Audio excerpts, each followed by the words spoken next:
like to welcome you to the Listen Up podcast, where we focus on leaders throughout the oil and gas industry, along with leaders who are authors, motivational speakers, and different people that we can gain reflection and interest on multi-levels throughout any industry. Today, we are incredibly pleased to have a man who's been featured in the Wall Street Journal, the Oil and Gas Investor.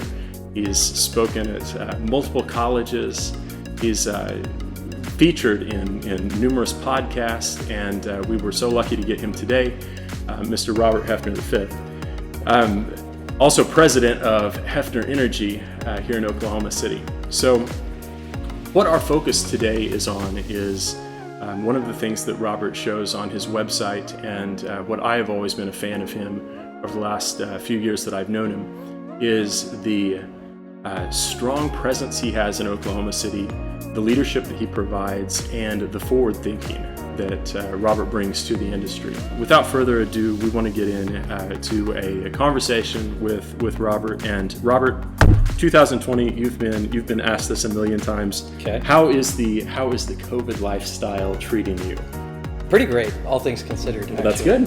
So COVID for me, it shut the business down pretty hard. We've cut back on G&A as hard as we could. Right. Got rid of my brand new lease that we executed down in the Monterey building in Midtown, which was very sad, and working from home now. But the beauty of that is it forces you to change your life. Right. It changes the way you wake up. It changes the way you go to work. It changes the way you break things up and how much you read.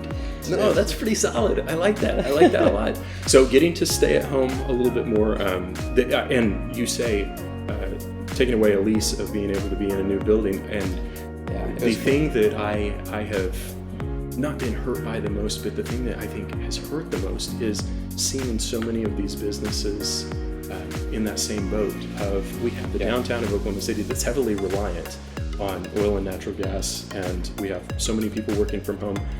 Downtowns in Houston and Denver and Fort Worth have a lot less traffic, and it's going to be super interesting. I know that's been the conversation on everybody's mind of after this is over, what does that look like? Do we have more of a work from home environment for people, or are we kind of losing the physical office? What do you think? Do you think that there's going to be a transitional shift, or is there always going to be that need for having that office space? Well, people have been saying paper's going to be gone for a long time now too, right? Right.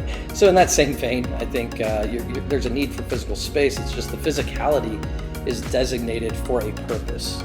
Yeah. And we're a technology company first and foremost, right? So as a technology company, we're ahead of the curve in terms of being able to work remotely. I've got people all over the world. I had 32 people work on our intellectual property worldwide. Yes. And so when you're accustomed to dealing with those kinds of projects and leading a team that's not within close proximity, you get a little bit used to those things. And what I found through that process is the physicality is needed. The proximity of you and I being able to read each other's facial expressions, hearing the pitch in our voice and our body language, right, and being able to brainstorm is absolutely required when you're dealing with strategic initiatives within your business. Right. And so if you're trying to deal with that or trying to build out something new, maybe you need that proximity. Whereas if you're working on something that is very routine within your business and it's a cog in a wheel, it's a repeatable process, those are things that can be done very easily remotely, if not better than they are in a work environment, because people aren't interrupting those people. Right. It's always said of the oil and gas industry is an old school industry. It's a handshake industry, which the handshake is, I don't want to say a thing in the past. Results in a lot of lawsuits. It's true. It's definitely true. But I think of Nate. And okay. I think of like the first interactions that I've had with you, of where have we seen each other? We've seen each other at happy hours. We've seen each other at the big get-togethers, the group get-togethers. And I feel like for so much of the success of the oil and gas business has been that networking. And it has been the people that you know and the people that you're able to see. And you go to Tulsa, you fly down to Houston, and you go to the Petroleum Club there, and you're going to know 15 to 20 people immediately once you get off the elevator. To someone who might be introverted, listening to this podcast, that's not your cup of joe or whatever you want to say there. My story is a little bit different. It's not, the old tagline of it's not what you know, it's who you know. that hadn't played out for me in my life. That hadn't played out for me in my professional career. I graduated December 2008. I couldn't get a job. Aubrey McClendon was my soccer coach when I was a kid. I went to Heritage Hall, a great relational, nice sphere of influence, you would think. I knew Tom Ward. I reached out to those guys to try to even pull strings to get a job interview. I couldn't even get that. And so the old adage of it's not what you know, it's who you know hasn't really played out in my life. It's been a lot more of hustle, outwork the next guy, be more strategic and thoughtful and forward thinking, and you ultimately win. And so, for anybody that might be introverted listening to this, that's not what you like to do. You don't want to get out there and network and be at the happy hours. Right. You don't have to. So to not the full disclosure, but the short version of the long story of my experience with Robert, and the reason why Robert is on this initial podcast is my respect for him and for his priorities is through the roof. The first thing that I've always seen, and every time that I've talked to him, is that family first. Of his family, is telling me about his father, just the passion that he has behind continuing on with the legacy is unmatched. The second thing that I am incredibly just in awe of is the drive. And a lot of people I don't think understand how very self-made Robert Hefner is. I have called him multiple times to try to get out of tickets that I've got on the Hefner Parkway, and it does not work. I promise you that. No, you see Lake Hefner and you see the Hefner Parkway. You see the name plastered everywhere. You would think off the bat that someone like that would have everything given to them to make that success happen. But what really has made Robert so unique and what has been so fascinating is because he really has had that drive to build his own business, build his own empire, and at such a young age, and continue this on to say it's not that it's not good enough, but it's something that I want to continually press to make sure that I am continually building that legacy and making things better for people. We're going to get into a little bit more of that here, and I just wanted to stress that of saying you're hearing from someone here that has meticulously looked at every detail of how they can form a successful business, and that's what goes into this planning, and I think that is very deserving of respect. We just ended with a presidential election that I've heard the word unprecedented, and I've heard the word, I've heard all the words. I've heard all the words to describe it. Uh-huh. We've ended that, and I just want to kind of get your outlook on. I go on the only social media that I really look at is LinkedIn, and I will look at Twitter. I will look at some of these other things, but I'm definitely the one that I'm focused on is LinkedIn because I know my professional friends.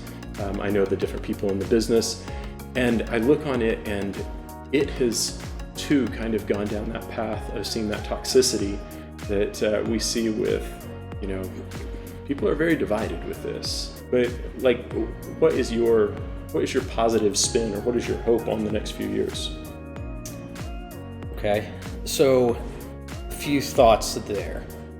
I'll start with this. If you go do a historical study of how oil and gas as an industry has fared under Democratic versus Republican presidencies and administrations, you will quickly notice oil and gas outperforms and does very well under Democratic presidents, not Republican presidents. And that should make some sense. It might be a little counterintuitive to think of at first, but when you realize that everything's a supply-demand situation, right? Right. Well, what happens when you reduce supply? Because you're putting into place legislation or executive orders, as right. we expect in this administration's case, that is going to suppress the ability for the industry to produce. You have a supply problem, and I think you're going to see that play out. So, oil. Let's walk through a few of these assumptions, actually, for me to state this. And I put it out a year ago. I'm calling for $150+ oil by 2025. I think that's accelerated since I put that out there due to COVID and other issues. And $4 sustained gas. And I'll kind of give some thoughts around those numbers, which should give you a little hope for at least hope or optimism in the market. Shale has been around since Devon acquired Mitchell Energy, basically. That was circa 2003, if I remember right, 2005-ish. And Devon started in the Barnett, turned everything horizontal. You had slickwater fracs with all of the engineers.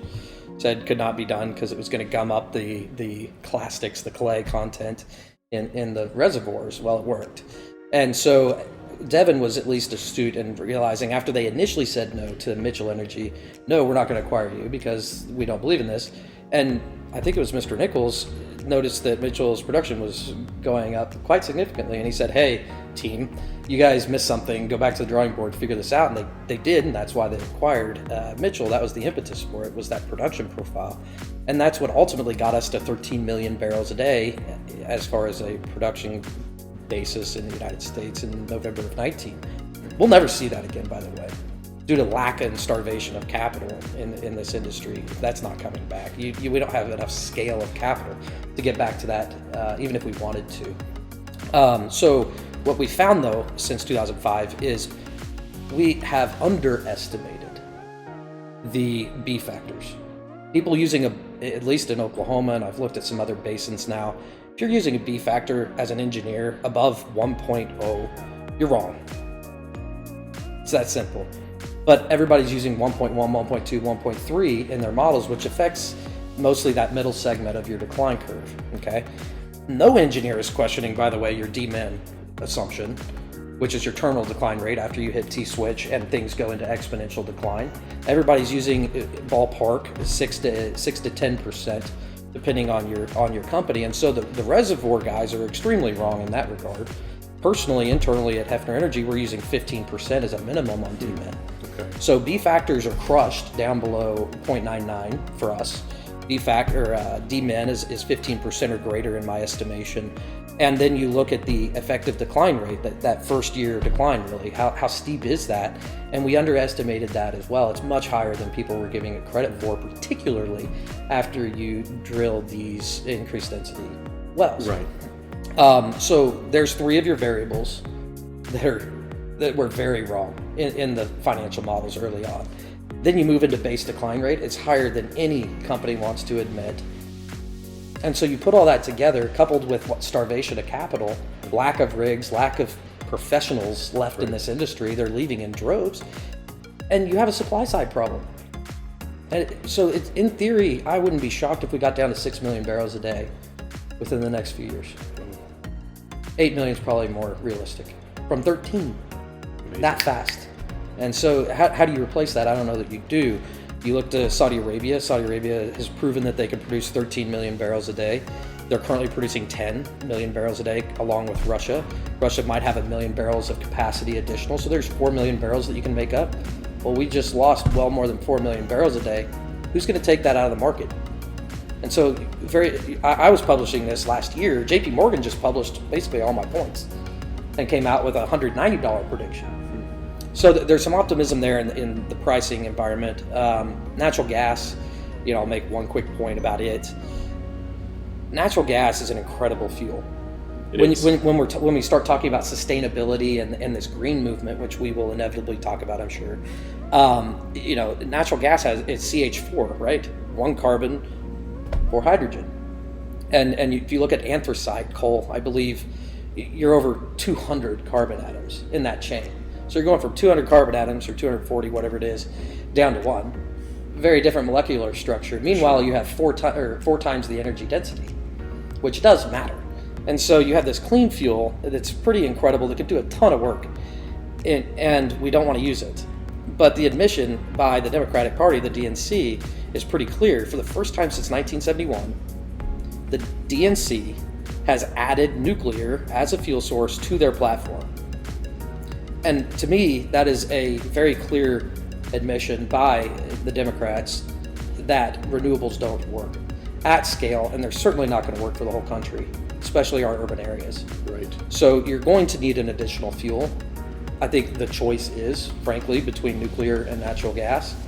at least here, I was just part of the Oklahoma History, or not the Historical Society, but the, I'm going to blank on the name, the Academy. Either way, we had a town hall. First one since 2003 on energy. Unanimous vote of, 300 people. Mm-hmm. No, we're not even going to discuss or consider nuclear in Oklahoma. And so I think the nuclear guys have a very hard sell in front of them, and natural gas is already in play. So it's once that admission comes along, if they really are interested in decarbonization, that happens through natural gas. I've been so encouraged by the natural gas price as of late. It seems like it's been better than it's been in the front past. month. We're above 3 right now. That's frankly kind of amazing. I remember in my days back at Chesapeake, it really was kind of a neat movement and the vision that Aubrey had of where he wanted natural gas to go, and we all were very on board with it, and we could not see. Forget T-Boone. Yeah, that's right. I mean, we were really seeing something of a long-term vision, and just the way it played out, and the way that the price just plummeted. Like it was a shame that it went that direction, but it was so neat to kind of see how that vision was going to be played out, and the potential that it could come back and it could do something similar here in the future. What you kind of talked on about talking about Devon and some of these things, it made me think of like the mergers that are taking place.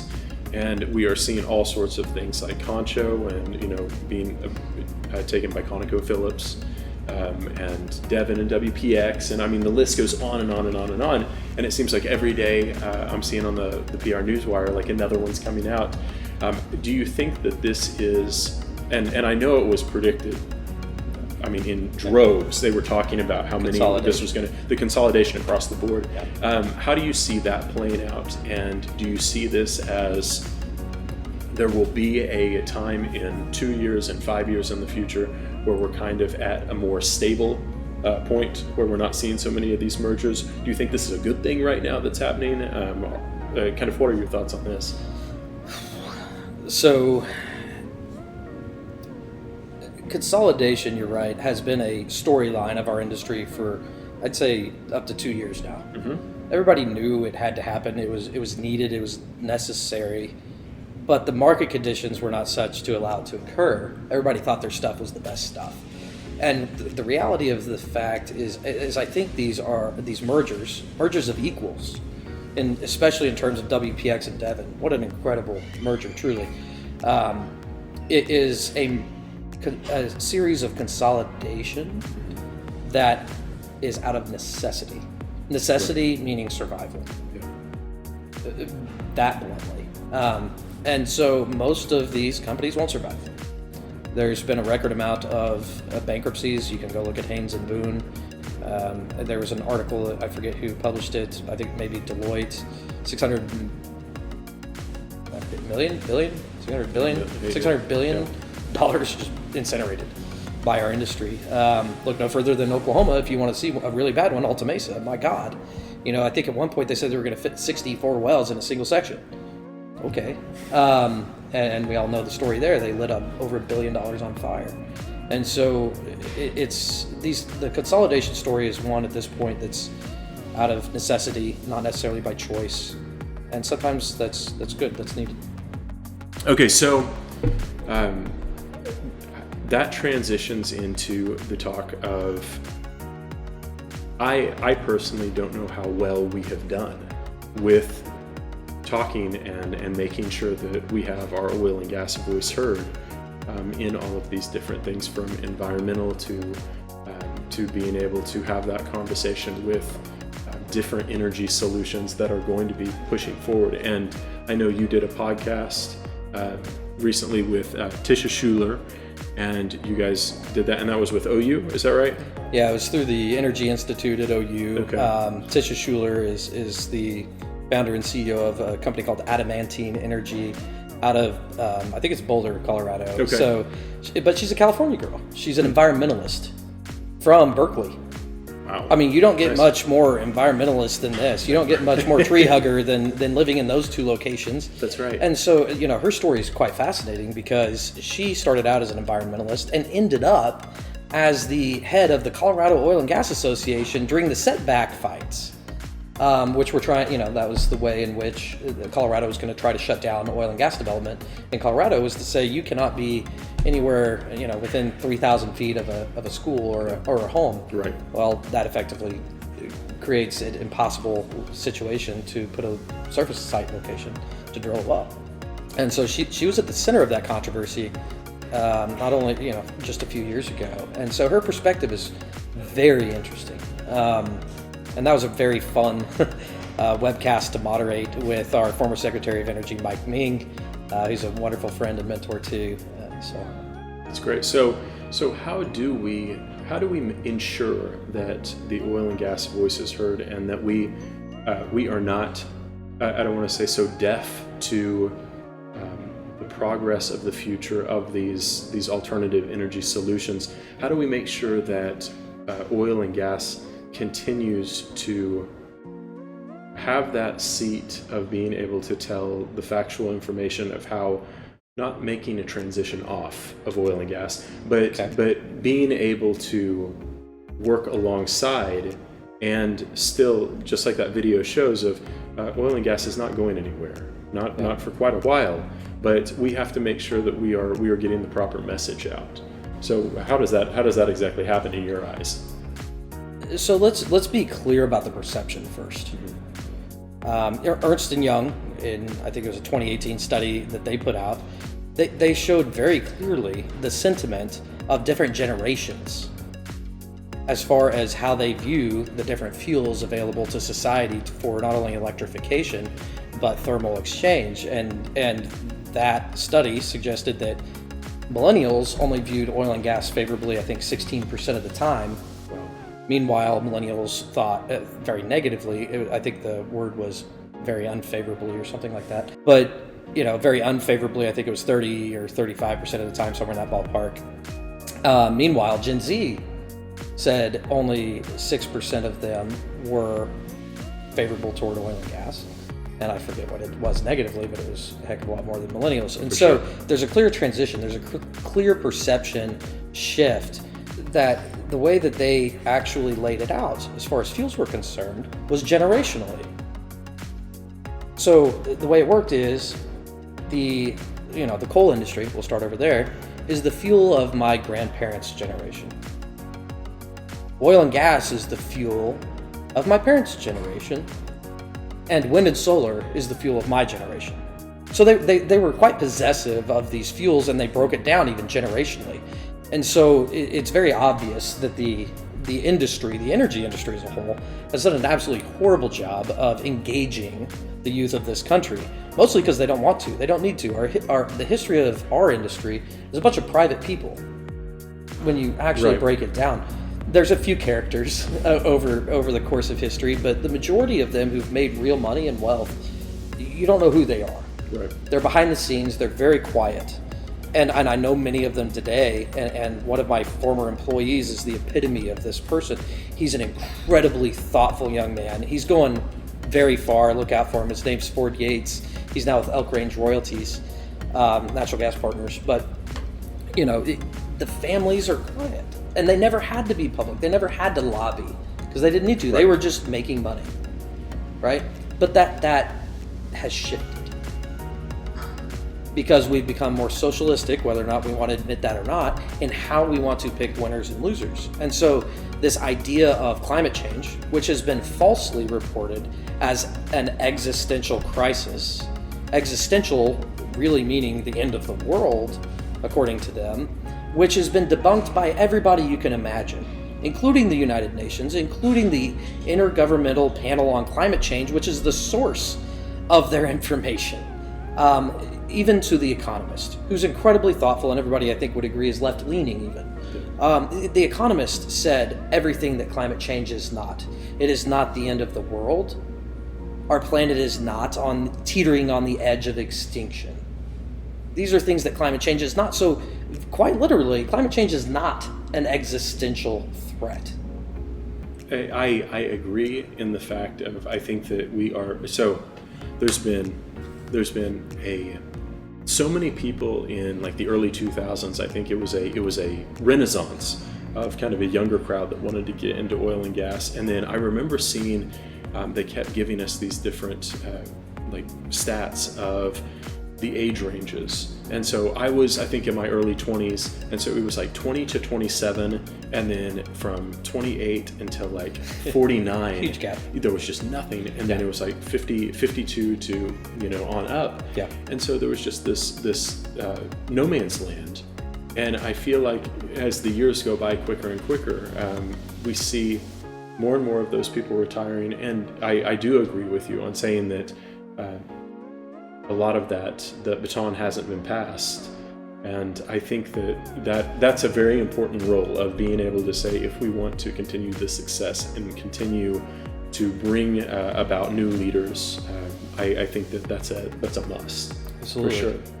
How do we reach the Generation Z and like the generations? Because I just want to see, is there any ability to go back and say, there's people that are so focused on wind and solar, and that is the generation of their time, but to not damn the oil and gas industry, which I think a lot of the baby boomer generation and the Generation X, we are educated enough to where we know how it's helping, how it's building, and how it is a part of the structure in where we can transition. We can help with the transition, but I think there is that negative connotation that goes with, that's kind of been promoted, of where people say, like coal, oil and natural gas, we don't want any of that. We have to rely on this. How can you educate like a young group? So part of that's branding. Right. We as an industry have allowed this branding of a word, couple of words, fossil fuels. Mm-hmm. Okay. Fossil fuels are bad. And they really point to coal. Really what they're talking about is coal. I will say it. We have no reason to have any coal in this country for any kind of generation today. Period. No ifs, ands, or buts associated with that comment. There is no caveat. There is no exception to that rule. We are a first world country. We are capable of generating power from far cleaner sources that have more energy density. So historically, no society has ever moved from a less energy dense fuel to a more energy dense fuel. It's never happened over millennia. We really think we're going to buck that now. And so we've allowed them to lump oil and natural gas into really what they're talking about as coal. Mm-hmm. That's our fault. Okay. I even try to refuse to use the term fossil fuels, and I've tried to start using the term traditional fuels, if you want to lump them together at all.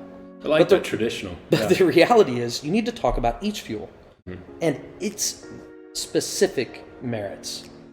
Because if you look at natural gas, and I'll rewind to World War I, the United States naval fleet had already transitioned to an oil-fired fleet, but the British had not. The reason for that is because Britain is devoid of all oil. They are an incredible coal-producing country. And so to transition their naval fleet, which the British have always been known for naval fleet, right? They're an island. They had to be very strong with their naval force. The idea of switching to a fuel that they were devoid of meant that they were going to be, their sovereignty they're literally reliant upon a foreign nation. Thankfully it was us, and we have an incredibly great relationship. But that is a scary proposition if you're Britain. They ultimately made that decision. Why? Not because of the risk. It was because of the rewards. Oil was twice as energy dense as oil. That meant that it could go further, farther, faster, cleaner than any other ship. It was the first time that the subs ran silent. Moreover, you had explosions on old military ships that were coal fired. Why? Because you've got soot and all this other stuff that is combustible. I mean, it really is. And so it was safer, and you needed less space to go further. There were all these benefits to switching from coal to oil. And so the same can be said of natural gas. Natural gas is roughly twice as energy dense as oil, which was twice as energy dense as coal. You have space savings, you have cost savings, you have efficiency savings, you have a cleaner fuel, again, CH4, right? And so we need to look at things as a fuel. We need to separate the jargon, the political jargon of fossil fuels, which improperly lumps a bunch of fuels that could not be any more different from each other together. I think that's step one. I think that's great, and that's hitting a lot of points with that. And I think it's the education that we can give those different generations of being able to split that up into the different fuels, being able to explain on each one of them where it could go. I think what we've been able to do here is cover a lot of ground. In closing, I want to kind of give you the floor to, if there is anything that you want kind of to leave us on as we are ending 2020, we are going to like I have had, Barrett can't bleep enough the negativity that I could probably spew about 2020. Yeah. It took my 125-year-old live oak in the ice storm last week, so that finally got me. As someone that says that they are a climate expert, I really needed you to tell me about that ice storm before it came through. Oh, it hurt. I want to focus. I think this podcast and this video blog, I want us to be able to focus on the positive and to be able to say we leave with a positive message. And so I want to kind of give you the last word on saying, as we go into a new president, as we go into a new year, as we're hoping that we're seeing that, a crisis such as COVID is hopefully, with the news of a possible vaccine, at least now in the future, we're seeing oil prices go up. We're seeing a lot of positives from this. Stocks are up 30%. Stocks are up 30%. That's knock on every bit of wood. Right? Give me something from Robert Hefner of saying how can we look at 2021 and beyond as the positive, and what are you looking forward to? Man, that is a tall ask. It is. It totally is. And here, while you're thinking about it, I'll tell you, I miss the interaction that I have with people. Absolutely. I cannot wait to be able to get together in big groups again. And I know you're saying like the happy hours outside and everything, and we're doing kind of the same thing too. Yeah. We're doing things with our group just a little bit at a time. And we had like a Zoom call today with all of our employees, and it was so good just to see everybody's face, but to be able to get everybody under one roof, hopefully again. I can't wait for that. I can't wait for family events. My family's all older, and I know, like you said, your dad, he would be very COVID high risk. Yeah. He hates masks. So like to be able to go out and to be able to, and I don't want to just focus on like the pandemic, but to be able to get people together again. Like the reason why Robert and I are having our own happy hour today, because this is how we've seen each other in the past. We're always seeing each other at different happy hour events. I look forward to that again, and I look forward to seeing hopefully all the people that are watching this. I really, being around people and the vibrant nature of that is what gives me fuel to be in such a wonderful industry. And for people like Robert, I love being able to go out and see different companies, and I like being able to grab somebody for lunch. And this is one of those things of where I want to be able to talk in situations like this where we're able to bring people together. And until we are able to do that in front of an audience, like this is a good second tier. It's been fun. But I'm excited to get it back. I don't blame you. So, I am too. As you've been talking there, I formulated a couple things. First and foremost, there are people who are young and they need resources. So baby boomers, if you're listening to this, which since it's on video, you might not be. That's halfway a joke.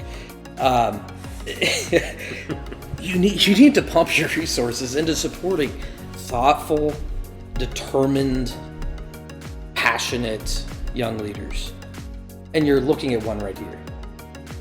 We have incredible young people in this industry. Land Vantage, LIS, they're doing incredible stuff with software that's helping a lot of people run their operations more efficiently. Invest in that. without your investment, 90% of these people are gone. And that's the downside. The positive side of it is the people who are left are going to be the best of the best. They're going to be the most determined. And that is a bright future. But we need to quit being cocoonish as an industry because we've made so much money and we can be afforded the luxury of being private and engage in discourse with people. I can't tell you how many times I ski. I love skiing. I love scuba diving. Nice. I'm a hockey kid. I grew up playing hockey across the country. So I meet a lot of different people. And you're riding up the ski lift with somebody and they ask what you do. Most people, I invest or something like that. I'm like, no, I'm in oil and gas. Even though I'm in energy, right? But I say I'm in oil and gas to see, how they respond.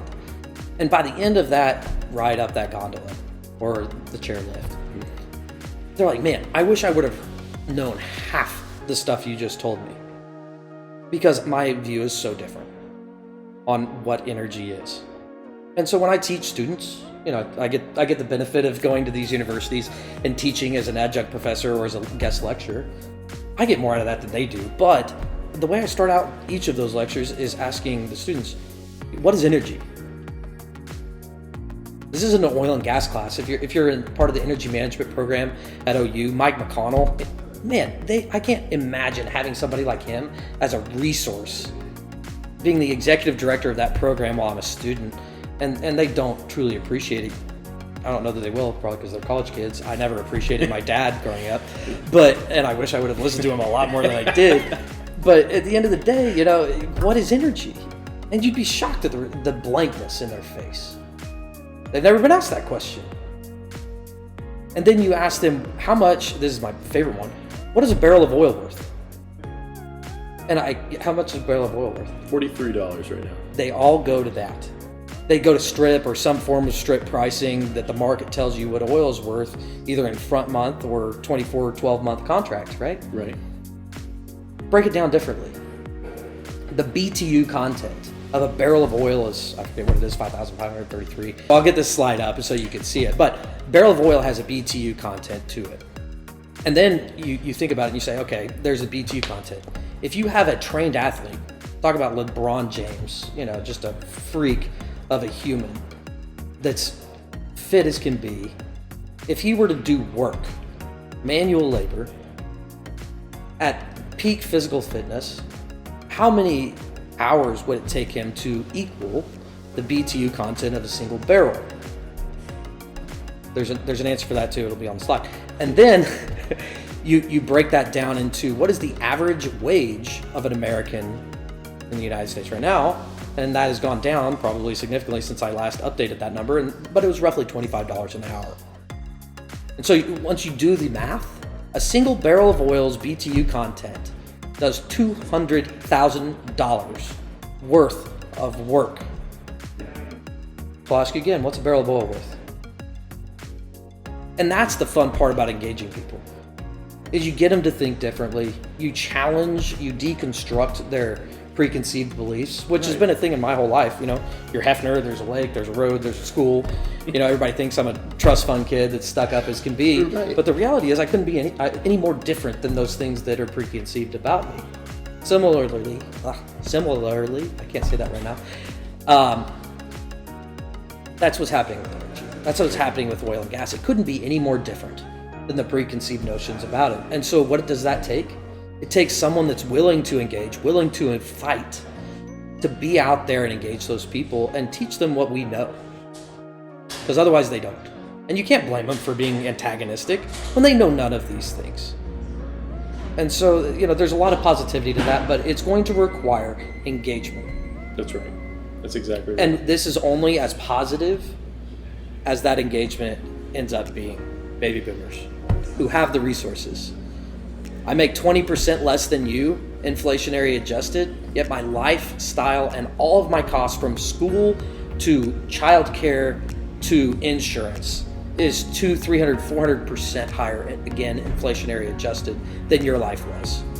At my age, at 30, I'm 35 this year, but at 30 years old, a baby boomer as a generation owned 22%, I believe it was, of the nation's wealth. Millennials, we own 7%. We don't have the resources to engage. You do. Do something.